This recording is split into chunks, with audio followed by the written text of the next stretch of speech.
When you open your eyes at dawn and feel no pull to leave the sheets, when a thick hush pins you beneath the blanket, not from spent muscles but from a wordless weight, Jung would lean close and say, "This is not weakness of will. It is the soul speaking in a tongue older than speech. You may have scolded yourself for idleness. Friends may have urged you to push through.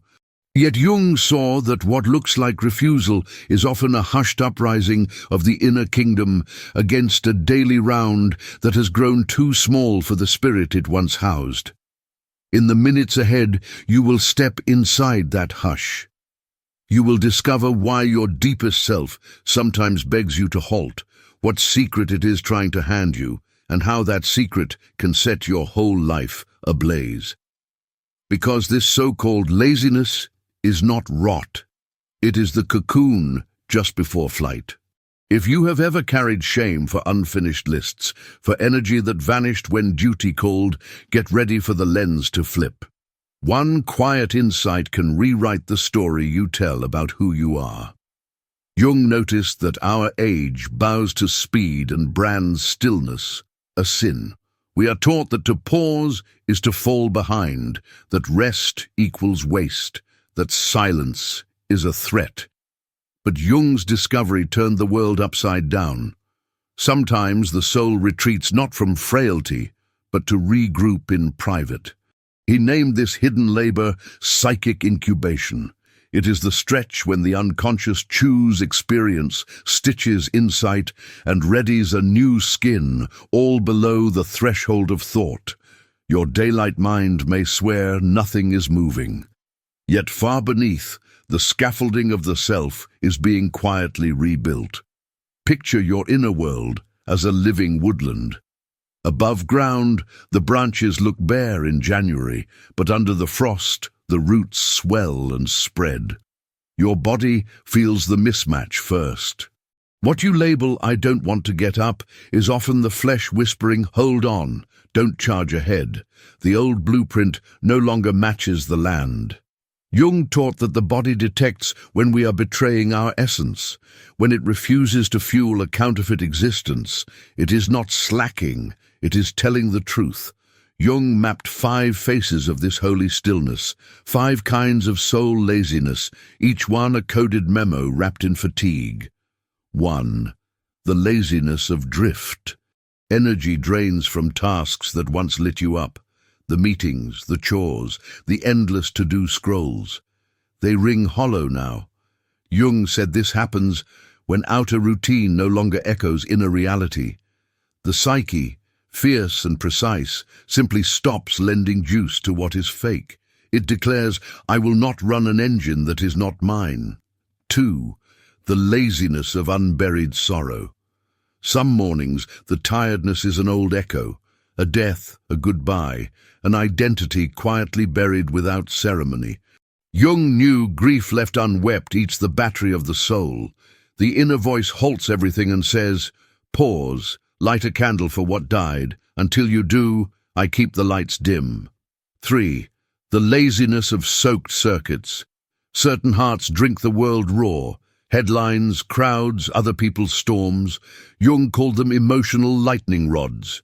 Their collapse into bed is the soul wringing itself out. Lying flat becomes a rinse cycle, a return to zero. Brain science tags this parasympathetic reboot, cortisol dropping, coherence rising. Same river, different name. Stillness scrubs the wires clean. 4. The laziness of the threshold. This one arrives when an old self is melting but the new one hasn't hardened. Jung named it the liminal corridor, the uncomfortable hallway between rooms. You're no longer the caterpillar, not yet the butterfly. Like a snake sliding out of last year's skin, you need a dark crack in the rock to finish the change. Every myth sends its hero underground first. Your exhaustion is that underworld ticket. 5. The laziness of choked fire. Here, the soul's need to create, to paint, build, sing, dream has been gagged by schedules too tight, fears too loud. Jung watched unused creative voltage turn inward and sour into numbness. The soul kicks the table. Stop feeding my flame to trivia. This is not the death of drive, it is drive hunting a worthier hearth. In every case, the body is the unconscious courier. The lead in your limbs is not a curse, it is an engraved invitation. Your quiet is holy ground. Underneath them all pulses one ancient question. What part of me is knocking to be born? During these halts, the unconscious never sleeps. It sculpts you in symbols and shivers, like lava cooling into fresh continent. It asks for night, pressure, patience. The modern brain hates the weight. It craves dashboards and KPIs, not surrender. But Jung reminded us, the psyche is not a factory. It is a forest. Forests advance through seasons, blossom, rot, rebirth. Next time the mattress feels like quicksand, hear your soul murmur, "Stay, I'm busy." When the soul pulls its current, it is not deserting you, it is retuning you. Jung loved to say that what the ego calls breakdown is usually the unconscious laying new track. It is the breath-held instant between exhale and inhale where everything flips. The skill is not to wrestle the quiet. The skill is to kneel and ask, not what's wrong with me, what is trying to speak through me. Jung named this gentle inquiry active imagination. No ceremony required, only presence. When the heaviness lands again, grab a pen and let the river run wild. Fragments, doodles, nonsense. Jung discovered that in the uncensored spill, the unconscious spills its alphabet. Recurring emblems, half-lit dreams, a stubborn image that refuses to fade. Follow it like breadcrumbs. It is the inner compass swinging toward true north. Jung offered 3 sacred questions for such hours. 1.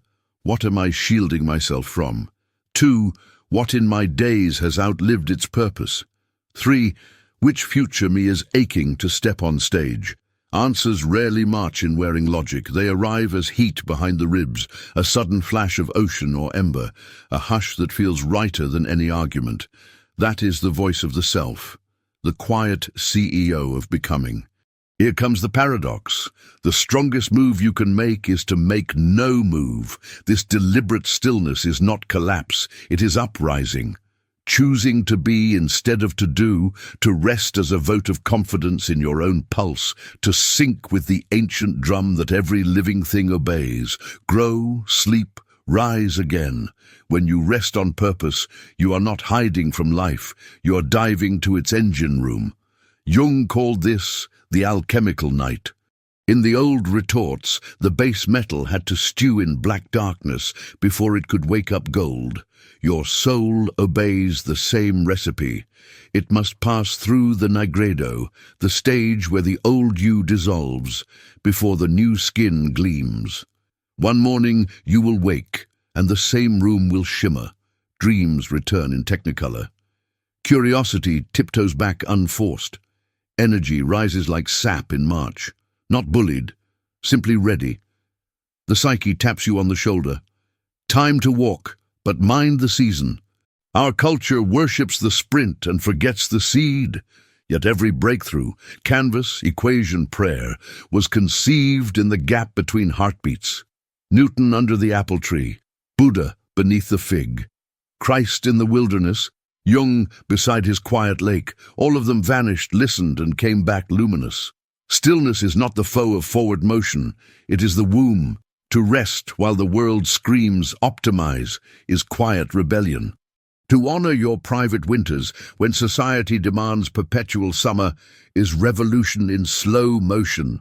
Jung said the wisest hearts are the ones that know when to break, because in that break they hear the self talking over the noise. Rest, then, is not luxury. It is loyalty. A love letter to the soul. Brain scans now echo the mystics. In repose, the default mode network knits memory, feeling, meaning into fresh cloth while you lie still. Old wisdom, new data, same verdict. Quiet is where the future is stitched. So here is the final upside-down truth. Your urge to stay horizontal is not the sickness.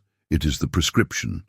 It is your soul shielding you from a script that has grown too small. It is the unconscious rolling up its sleeves to redraw the map. From this day forward, when the blanket feels like lead, do not curse it. Kiss its hem. Your inner world is steering you home the only way it knows, by bringing the whole parade to a halt, because your soul is not asking for laziness. It is asking for truth loud enough to be heard over every outer shout, including your own. So lie down. Listen. A truer you is knitting itself in the dark, and when the inner dawn breaks, you will not need to shove the day open. It will open you.